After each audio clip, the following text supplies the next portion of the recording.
That's right, Stephen Lauren. It was put in place in 2011, essentially dictating physical locations like schools, places of worship, and hospitals were off limits, and to extend past that for events such as weddings, funerals, and public demonstrations. Now, this new policy change is essentially giving ICE agents far greater flexibility to move forward with detainments of individuals lacking legal status.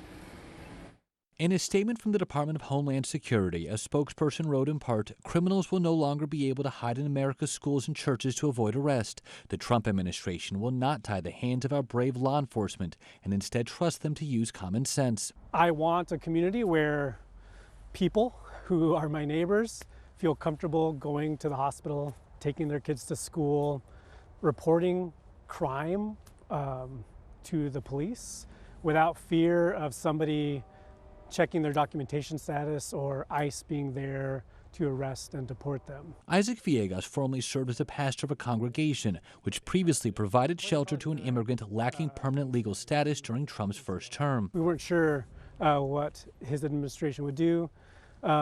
This time around, he's very clear. Likewise, schools can now come into focus, drawing a sharp rebuke from NCAE President Tamika Walker Kelly, who wrote, "President Donald Trump's order allowing ICE to target schools and churches does nothing to support our children's education. Instead, it is meant to disrupt the lives of our students, their families, and communities with fear."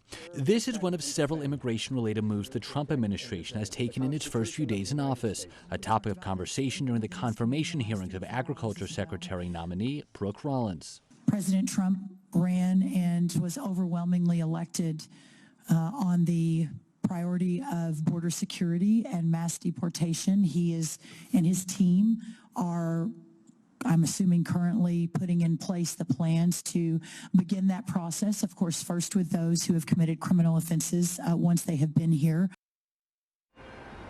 We've reached out to Triangle school districts, universities, and healthcare systems about their position on this new policy. The majority of those who did respond simply said at this juncture they are reviewing it. Duke Health adding, in part, "We want to assure all patients that they will receive the highest quality care at Duke Health facilities without regard to immigration status."